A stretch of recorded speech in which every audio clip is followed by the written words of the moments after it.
Everyone, আশা করি সবাই ভালো আছেন। আমিও ভালো আছি। তো আজকে যে টপিকটা নিয়ে কথা বলবো, আপনারা তো টাইটেল দিয়ে বুঝতে পারছেন। আজকে আর এরকম একটি দেশের কথা বলবো, সেটা হচ্ছে অস্ট্রেলিয়া মহাদেশের ভিতরে অবস্থিত ছোট একটি দ্বীপ দেশ। এই দেশে বর্তমানে আমাদের বাংলাদেশে অসংখ্য লোক কাজ করতেছে, আর অসংখ্য লোক বর্তমানে বাংলাদেশে যাওয়ার জন্য আগ্রহী।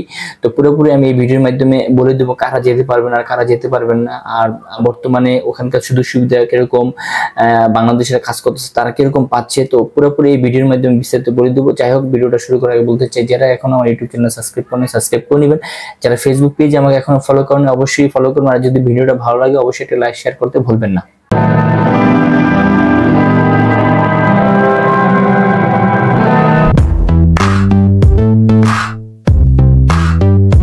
আসলে কি ফিজি, অনেকেই মনে করে ফিজি ইউরোপের দিকে, ইউরোপের ভিতরে একটি দেশ। আসলে অনেকেই মনে করেন, কিন্তু আসলে কি না। ফিজিটা হচ্ছে, এটা হচ্ছে অস্ট্রেলিয়া মহাদেশের ভিতরে অবস্থিত। দেখা যাচ্ছে অস্ট্রেলিয়া, তো দেখা যাচ্ছে অনেকেই জানেন যে অস্ট্রেলিয়া মহাদেশে হচ্ছে একটা দেশ অস্ট্রেলিয়া, কিন্তু না। অস্ট্রেলিয়ার আশেপাশে দেখা যাচ্ছে আরো ছোট ছোট দেশ আছে, সব মিলিয়ে দেখা যাচ্ছে 10টি দেশ আছে। এই 10টি দেশে হচ্ছে ছোট আইল্যান্ড, দ্বীপ দেশ, সেগুলো দেখা যাচ্ছে। সেই দেশের ভিতরে সবচেয়ে বড় দেশটা হচ্ছে ফিজি। এখন ফিজির আশেপাশে যে 9টি দেশ আছে, সব দেশের লোকজনই আসে কি ফিজিতে, অস্ট্রেলিয়া নিউজিল্যান্ড কাজ করতে আসে। দেখা যায় যারা নিউজিল্যান্ড অস্ট্রেলিয়া যেতে পারে না, তারা কিন্তু ফিজিতে এসে কাজ করে। এখন কথা হচ্ছে ফিজিতে আমাদের বাংলাদেশে যারা কাজ করতেছে, আর এখন বর্তমানে ফিজিয়ান অনেক কোম্পানি আমাদের বাংলাদেশ থেকে লোক নিচ্ছে।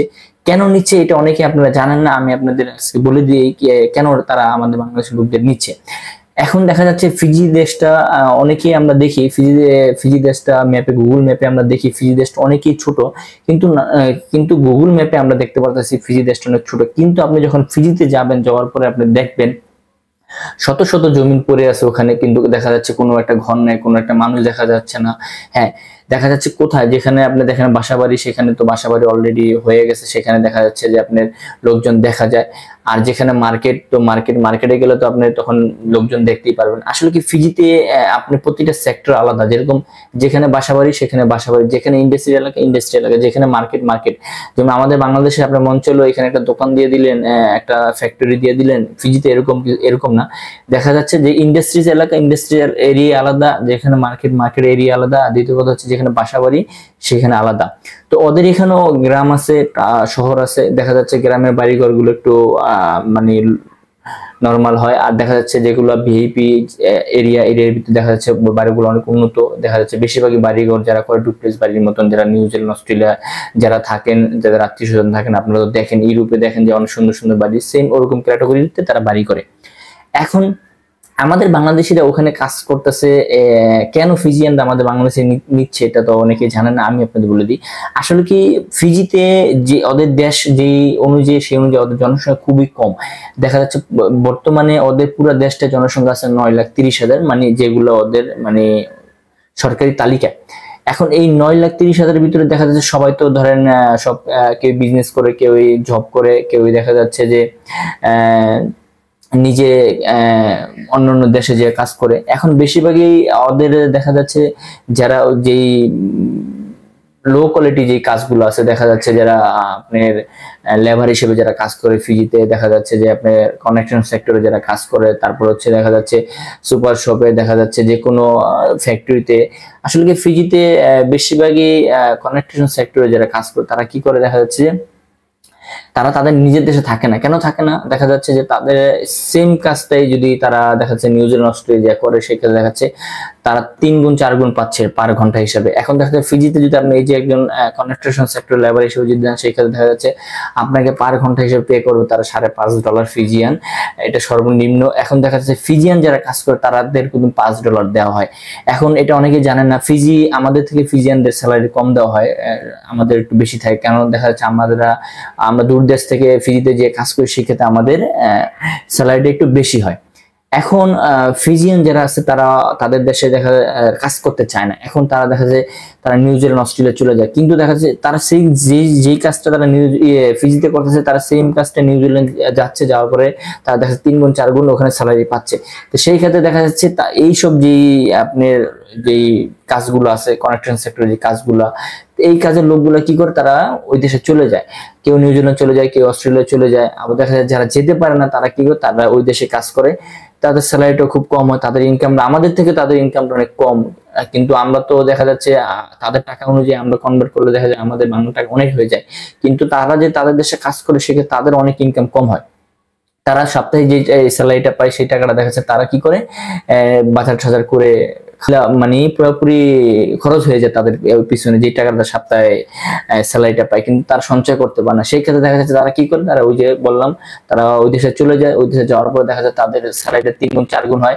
সেই ক্ষেত্রে দেখা যাচ্ছে যে তাদের অ্যামাউন্ট অনেক বেশি পায়। সেই ক্ষেত্রে তারা এইসব কাজের যারা লোক আছে ফিজিতে, তারা ফিজিতে কাজ করতে চায় না, তারা অন্য দেশে চলে যায়। এই কারণে দেখা যায় আমাদের বাংলাদেশ থেকে প্রচুর সংখ্যা লোক এখন বর্তমানে কাজ করতেছে।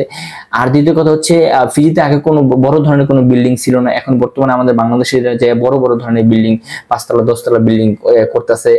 দেখা যাচ্ছে সুবাতে একটা বড় বিল্ডিং আছে, এটা যারা সুবাতে বর্তমানে আছেন তারা অবশ্যই জানেন।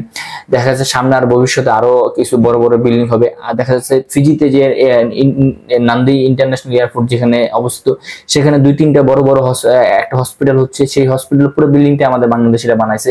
ওটার সাথে সাথে আরো 2-3টা বিল্ডিং করছে, সেই বিল্ডিং গুলো আমাদের বাংলাদেশিরা বানাইছে। তো সেই ক্ষেত্রে দেখা যাচ্ছে যে আমাদের বাংলাদেশ থেকে প্রচুর লোক তারা নিচ্ছে। হ্যাঁ, ওখানে দেখা যাচ্ছে বাড়ি যে বানাইছে সেই ক্ষেত্রে দেখা যাচ্ছে ইঞ্জিনিয়ার গুলো দেখা যাচ্ছে কোন ইঞ্জিনিয়ার ইন্ডিয়ান, কোন ইঞ্জিনিয়ার চায়না, কিন্তু বেশিরভাগই ইঞ্জিনিয়ার হচ্ছে চায়না থেকে ইন্ডিয়া থেকে নিয়ে যায়। নেওয়ার পরে দেখা যাচ্ছে তারা ডিজাইন বানায়, বাড়ি করে, দেখা যাচ্ছে লেবার ক্ষেত্রে আমাদের বাংলাদেশের লোকদের খাটায়।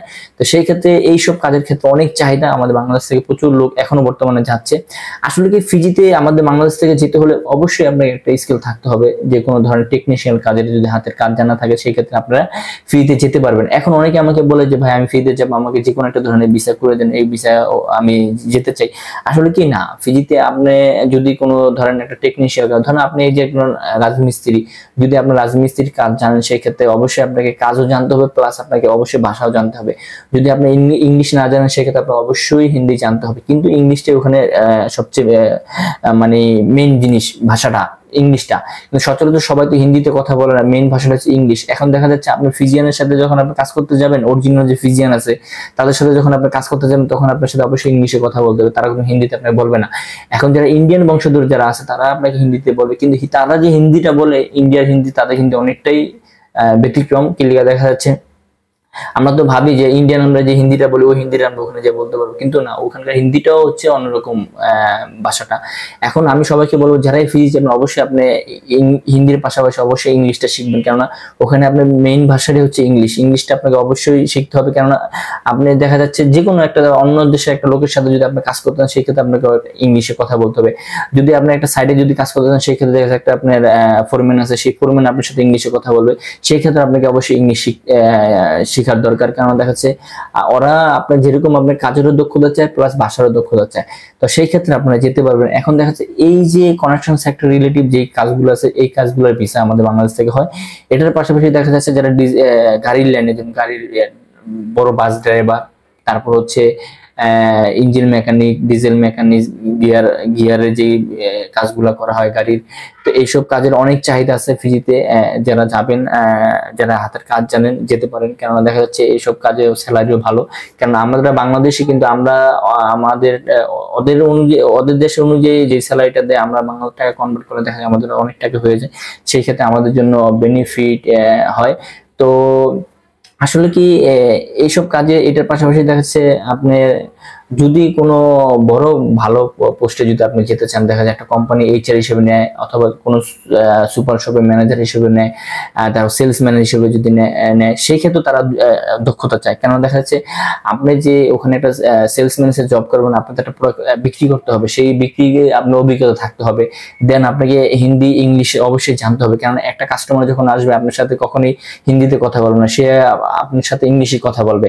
এখন আপনি যদি তাকে যদি একটা প্রোডাক্টের বিস্তারিত না বলতে পারেন, তো সেই ক্ষেত্রে আপনি তো ওখানে কাজটা করতে পারবেন না। তো সেই ক্ষেত্রে ওরা ওটার পাশাপাশি আপনাকে অবশ্যই ইংলিশ ভাষা প্লাস আপনি বাংলাদেশে যে সুপার শপে যে কাজ করছেন এই কাজেরও একটা প্রমাণপত্র দেখাইতে হবে যে আপনি এখানে কাজ করছেন। আর যারা এইচআর অথবা ম্যানেজার পদে যদি যারা যাবেন সেই ক্ষেত্রে আপনাকে অবশ্যই মাস্টার্স কমপ্লিট পাস থাকতে হবে, আপনার অ্যাডভান্স লেভেলে ইংলিশ জানতে হবে। আপনি যে একটা কোম্পানিতে কাজ করছেন 5 থেকে 10 বছর অভিজ্ঞতা অবশ্যই লাগবে, সেই ক্ষেত্রে দেখা যায় আপনি ভালো পোস্টে যেতে পারবেন। সেক্ষেত্রে ভালো পোস্টে গেলে দেখা যায় আপনার স্যালারিটাও বেশি হবে। আসলে কি ফিজিতে ভালো পোস্টে গেলে আপনার স্যালারিটা বেশি হয়। আর ফিজিতে একটা সবচেয়ে বড় কথা হচ্ছে আপনার যত যোগ্যতা থাকবে তত আপনার স্যালারিটা বেশি পাবেন। অনেকেই বলে যে কনস্ট্রাকশন সেক্টরে তো দেখা যাচ্ছে যে অনেক পরিশ্রমিক কাজ, কিন্তু দেখা যাচ্ছে সেই হিসাবে স্যালারিটা কম দেয়। কিন্তু ওখানে কিন্তু আপনার দেখা যাচ্ছে যে আপনার যোগ্যতার উপরে তারা কিন্তু স্যালারিটা নির্ধারিত করে। এখন যদি আপনি যদি ভালো যোগ্যতা থাকে সেই ক্ষেত্রে দেখা যাচ্ছে আপনি ভালো একটা সেক্টরে কাজ করতে পারবেন। আর যদি আপনি যদি ওরকমই যোগ্যতা না থাকে সেক্ষেত্রে আপনাদের এই যে কনস্ট্রাকশন সেক্টর হিসেবে যেতে হবে। তো সেই ক্ষেত্রে আপনার স্যালারিটা কম হবে। তো যাই হোক, অনেক কিছুই বললাম। যারা ফিজিতে যাবেন ভালো একটা এজেন্সি দেখে যাবেন, দেখা যায় যারা ফিজি নিয়ে কাজ করে তাদের মাধ্যমে আপনারা যাবেন। আর যদি আমার মাধ্যমে কেউ যদি যেতে চান অবশ্যই আমাকে ফেসবুক পেজে আমাকে মেসেজ করবেন, আমার হোয়াটসঅ্যাপ নাম্বার দেওয়া আছে, আমাকে হোয়াটসঅ্যাপ নাম্বার নক দিবেন। আর দ্বিতীয় কথা হচ্ছে আমার একটা হোয়াটসঅ্যাপ গ্রুপ আছে, সবাই এই হোয়াটসঅ্যাপ গ্রুপে জয়েন হবেন।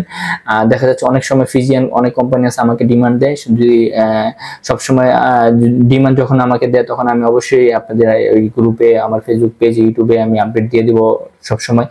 আর যাই হোক, সবাই ভালো থাকবেন আজকে এই পর্যন্ত। আর যদি আমার ভিডিওটা ভালো লাগে অবশ্যই ইউটিউব চ্যানেল সাবস্ক্রাইব করবেন, ফেসবুক পেজ আমাকে ফলো করবেন। আর আপনারা কোন ধরনের ভিডিও চাচ্ছেন আমাকে বলবেন, আমি চেষ্টা করবো ওইসব ধরনের ভিডিও আপলোড করার জন্য। সবাই ভালো থাকবেন আজকে এই পর্যন্ত। খুদা হাফেজ।